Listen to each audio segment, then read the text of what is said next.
First of all, thank you all for attending today's webinar on accounts, and it's where the money is in the Redtail CRM.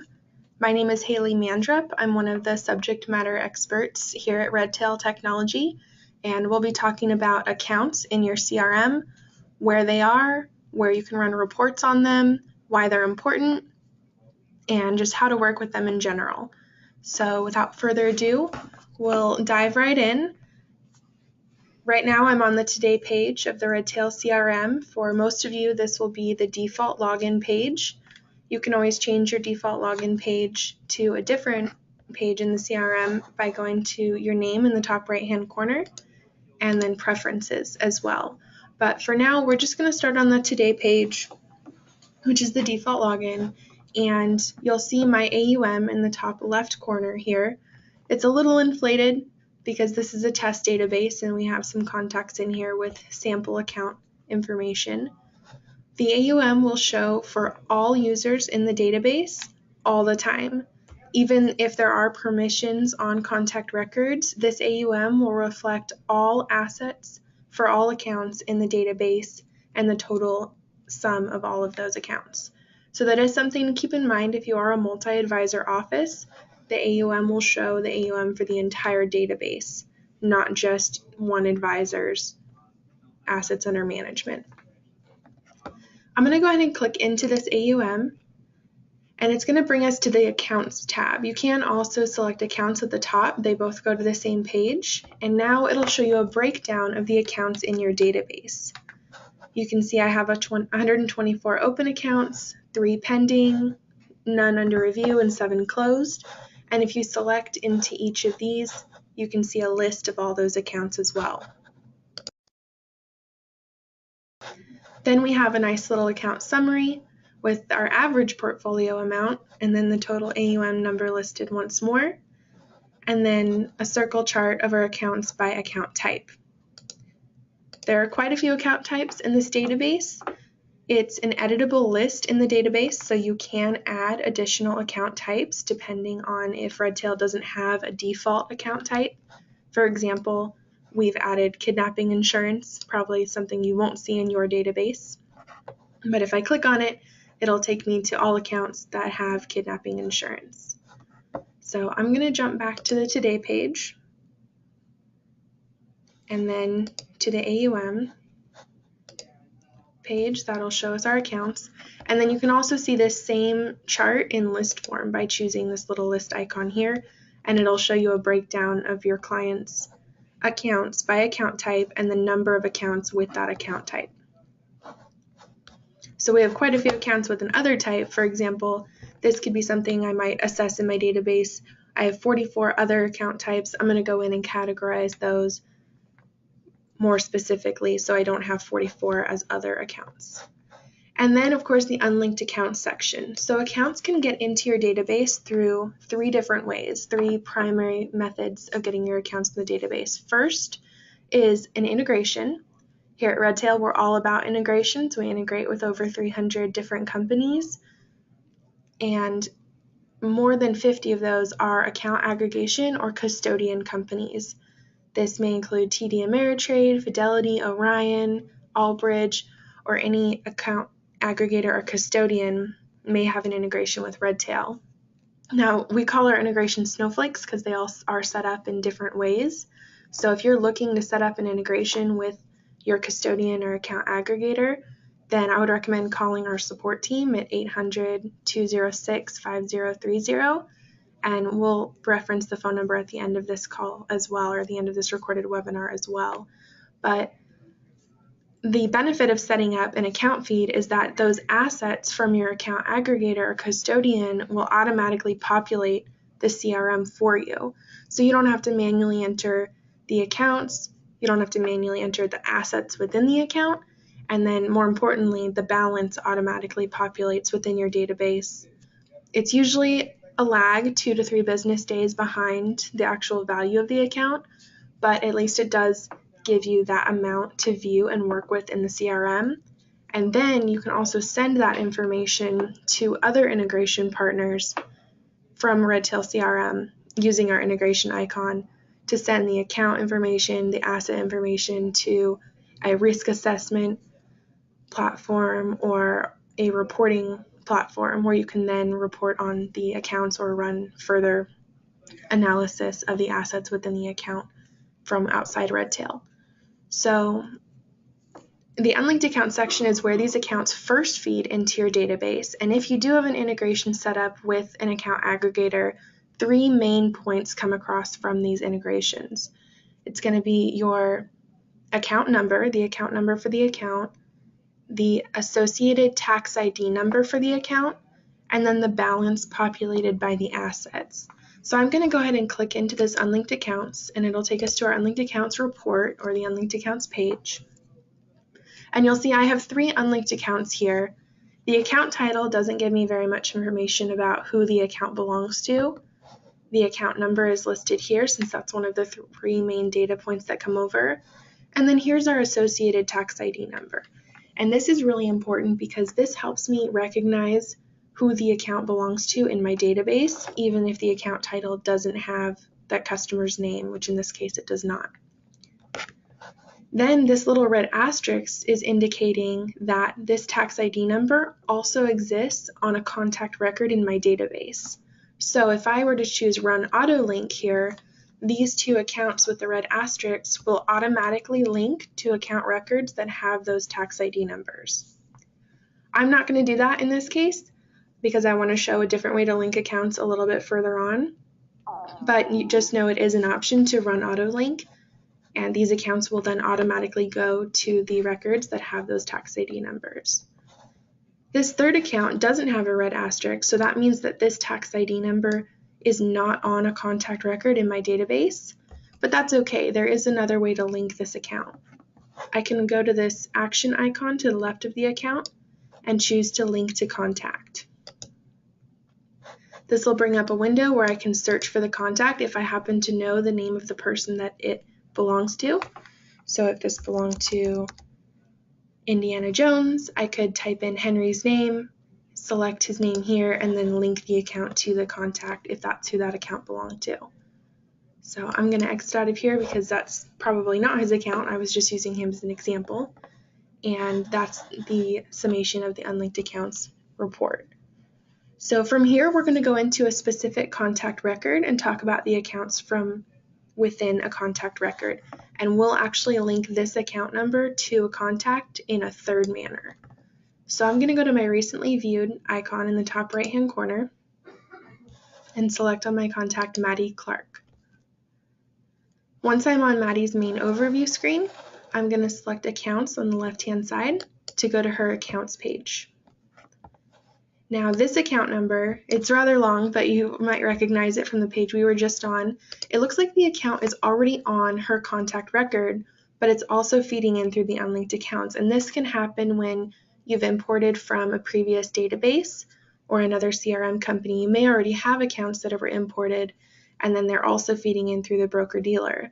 So instead of linking the account from the unlinked accounts page and creating a duplicate on Maddie's record, I'm going to go to Maddie's record and pull in the unlinked account to the existing account shell. So basically accounts exist with 2 components when they're fed in from an integration partner. There's the account shell that we're looking at on the contact record, and then there's the linked assets that populate in the form of that unlinked account on the unlinked accounts report. What we're going to do in this case is we're going to link the unlinked account to this account shell. If there was no account shell, adding the unlinked account to a contact record creates an existing shell for it. In that case, if we had linked the account from the unlinked accounts page, it would have created a duplicate for us. But now we're going to instead edit this account. And because this account number is an exact match to the account number that's feeding in from our account aggregator, and Maddie's tax ID number matches the tax ID number that the account is feeding in under, this option is showing at the bottom of the Edit Account screen. And it says, by linking this account to an existing account feed, you will be overriding the assets section with data provided by the feed. And that's exactly what we want to do in this case, because we have an account shell that has no asset information, and we want it linked to the feed that's going to automatically populate with asset information. So I'm going to select the account number from my options available, which are only the existing account. And you'll see that this account number 9056 matches the account that was already on Maddie's record. So I'm going to go ahead and update this account. It'll automatically pull in. Now we have a linked account flag on this account number. It happens to have a zero balance. It looks like maybe there's not assets coming in for this account after all. But when the feed updates tomorrow or the next day, or it adds a share number, then this account will actually populate a balance as well. So just to prove that this did pull in the unlinked accounts, we're going to hop back over to the Today page, go to the AUM page, and then we'll see that there's only 2 unlinked accounts now. It pulled in that unlinked account that belonged to Maddie. As a shortcut, if you are not using the recently viewed icon, or maybe you haven't recently viewed a contact, I also wanted to point out there's a quick way to go straight to a contact's account page. If I typed in Maddie's name in the top left-hand corner search bar here, and then clicked enter on my keyboard, it would bring me straight to Maddie's record. Or I can search Maddie, and if she comes up on, let's see, she comes up on the search page. Oh, it looks like, okay. So it was bringing me straight to her contact record because I have my search auto redirect set on my preferences. But say I got a list of contacts instead of it bringing me straight to her contact record, I could also use this action icon and go to her accounts page straight from the search page. So that's a little bit of a shortcut if you're searching for them and they're not in your recently viewed. So now that I'm on her accounts page, we can edit the account as we saw by clicking on this action icon next to the account number. And you can also generate different reports based on integrations that are available to you if you've integrated with Morningstar or Advisory World. And then edit account brings up that initial account screen. So that's the main way to get accounts into the database. We do recommend integrating with one of our account aggregation or custodian partners. However, if for whatever reason that option is not available to you, or if you have insurance accounts, most commonly insurance accounts do not feed into the CRM. So you also have 2 additional options for getting accounts into the system. First, you can bulk import accounts via our account import spreadsheet. And our support team is always happy to help you with that. We have a spreadsheet that you fill out with the account numbers and other information, and then we can import that information to the database. Or you can also add accounts manually. And what that consists of is just choosing this add account option in the top right-hand corner. It brings up that same screen that we saw before on the linked account, and you would put in the account number, whatever it is, add an account company, and this is a list that you build by options that are already available in the CRM. So another account in the CRM already has the account company Fidelity, so I can select that from a drop-down list. And then the account type list, which I mentioned earlier, is editable. You can add options to this list, but many of them are also system set added by our development team that you already have available to you. So let's choose kidnapping insurance for this particular one, and then you can add your manager, model and strategy. You can add the status if maybe this account's not quite open yet, or it's pending or under review. Those are some options that you can choose. And then you can also designate if this is a tax qualified account and what tax qualified type it is, as well as mark it as discretionary, managed, or held away. We're going to go ahead and add the account. And once an account is added, each account gets their own page as well. So the contact record has an accounts page, and likewise, accounts each have their own account details page. This is where you can add account-specific information such as the beneficiaries for that account, or with the DOL ruling happening, you can add the buy states for this particular account. Any account writers, account agents, or maybe you need to record the issue date or record a renewal date which will populate a reminder in your system that will remind you whenever the account needs to be renewed.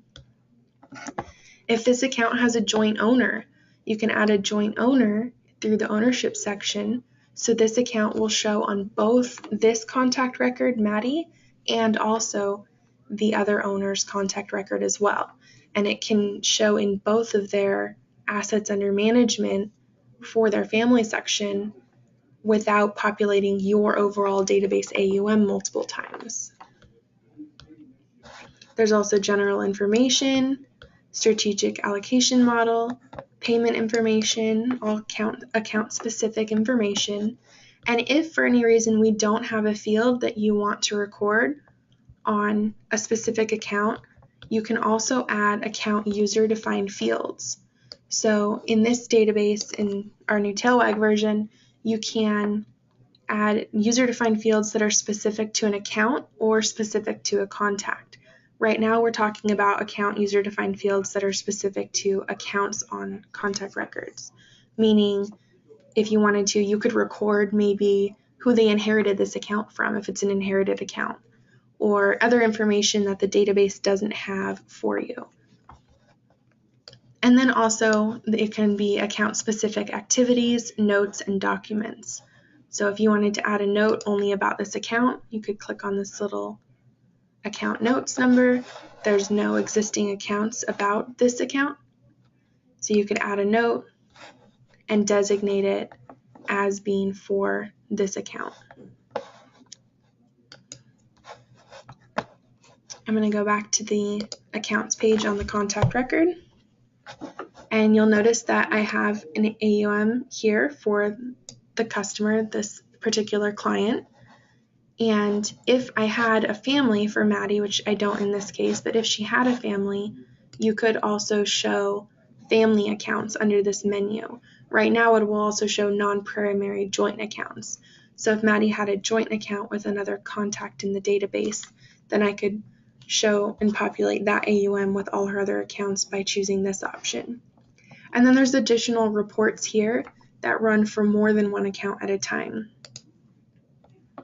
including a beneficiary report, a portfolio detail report, portfolio summary, and you can choose all accounts or all non-closed accounts so that closed accounts don't populate on whichever report you choose to run.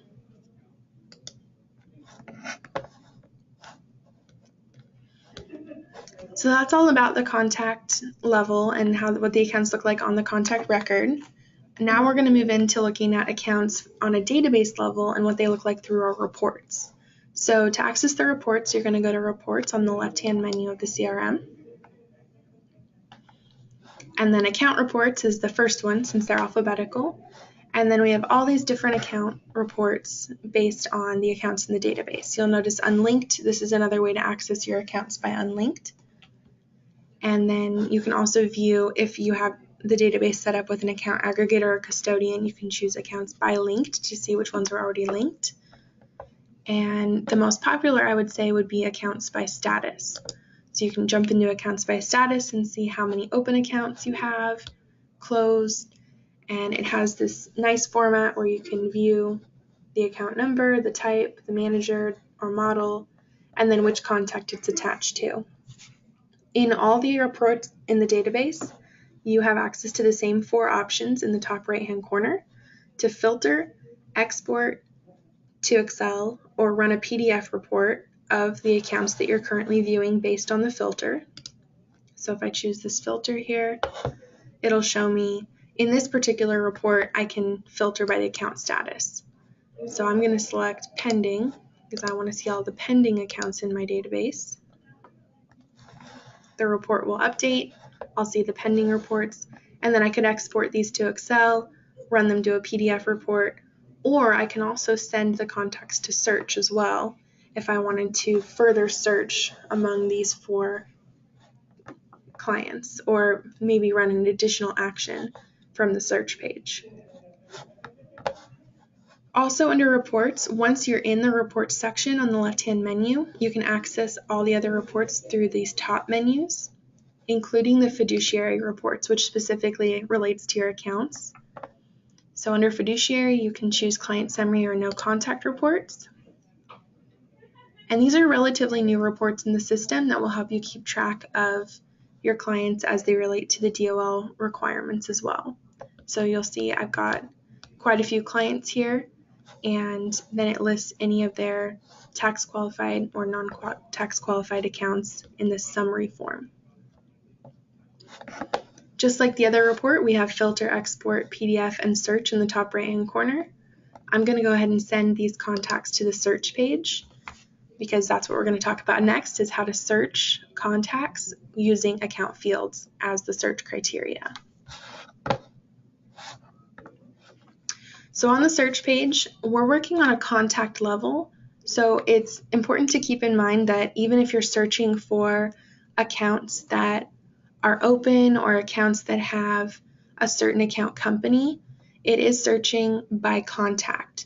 For example, if I choose as the type to search, we're going to search account status equal to pending, and then we're going to run that search and see how many contacts come up. It's the same 4 clients we saw in the report earlier.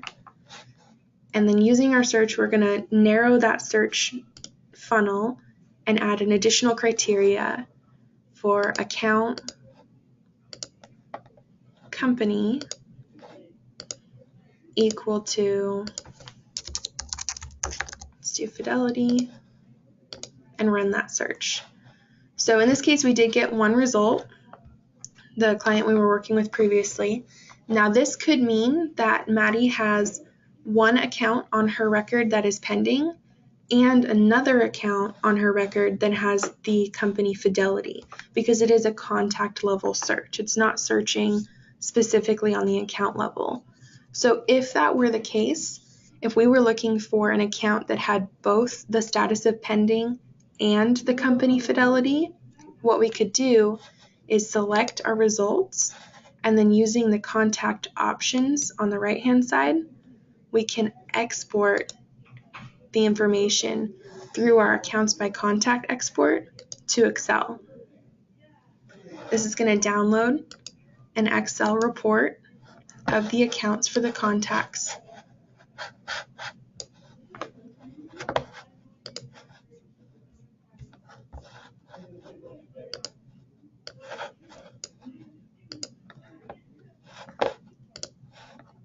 So it brought Maddie into Excel, and now we can see that she has 3 accounts, which we knew from before when we were looking at our contact record. And by sorting by either the account company or other information here, we could see that she has an account company of Fidelity, and that account is the one we were looking for because it had that account company. So if there were multiple accounts here on the spreadsheet, we could then sort in Excel by the account company. But the important thing to keep in mind here is that the search is on a contact level and not on an account level. So it is searching contacts and not specifically account information.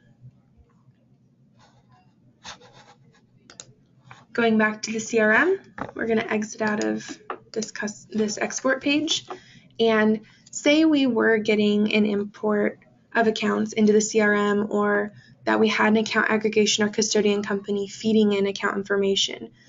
Now the account aggregators and custodians only feed in 3 pieces of information, or we only process 3 pieces of information. So all we have is the account number, the balance populated by assets, and the associated tax ID number.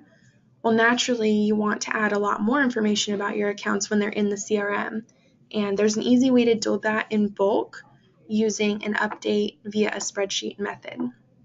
So what I mean by that is you can export accounts once they're in the CRM to Excel, and then update information in Excel in bulk and send that spreadsheet back to our support team so we can import changes that need to be made on accounts. A great way to do that is through our custom export. If you go to your name in the top right-hand corner and then go to manage your account, you can build a custom export template for whatever information you want to update on accounts in the database. So we're going to go under Manage Templates to the Custom Export Templates, and then we're going to add a new template in the top right-hand corner.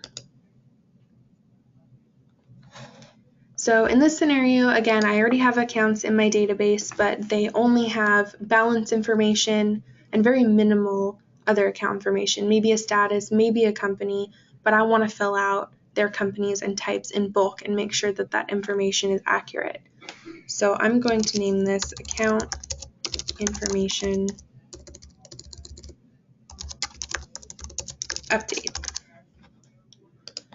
And then I'm going to scroll down and maybe I'll choose the person's first name and last name so I have reference information for what contact I'm working with. And then if you scroll down further on this page, there's account general information such as the application date, effective date. Let's say I want to enter in the issue date and the renewal date, since I want those renewals to populate when I need to renew accounts. And then we can enter in balance information just for our reference, and we want to fill out the company, manager, and product. And then we also want to export the account number so we know which account we're working with. So once all the information that I want to update is selected, then I'm going to scroll all the way down to the bottom and save this template. Now all this is a template of information that's going to be exported to Excel. And on this page I can reorder what order I want the columns in Excel to export. So I like to put the last name first, and then the account number after the first name, and the balance at the very end, or you can move these in any order you wish, and then save the template. Once it's saved, it's going to be available for me on the search page. So I'm going to go back to the search page by going to Contacts on the left-hand menu, and then Advanced Search across the top. And I'm going to update all my open accounts. So I'm going to search for all my contacts that have an account with the status of open. So account status equal to open. And then I'm going to run that search. So I have 55 clients to work with, not an unmanageable number.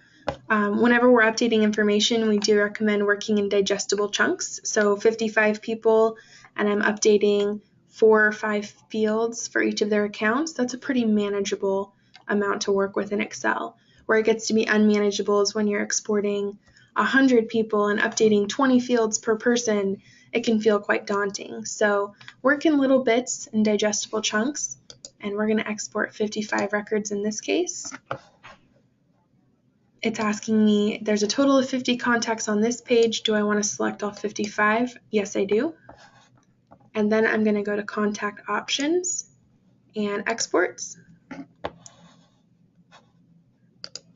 Contact Options, Custom Exports. And then I'm going to choose my custom export template, the Account Information Update template, so that I can specifically export the fields that I want to see and I want to update in Excel. So I'm going to run that custom export. It's going to download to my computer, and then I'm going to open it up.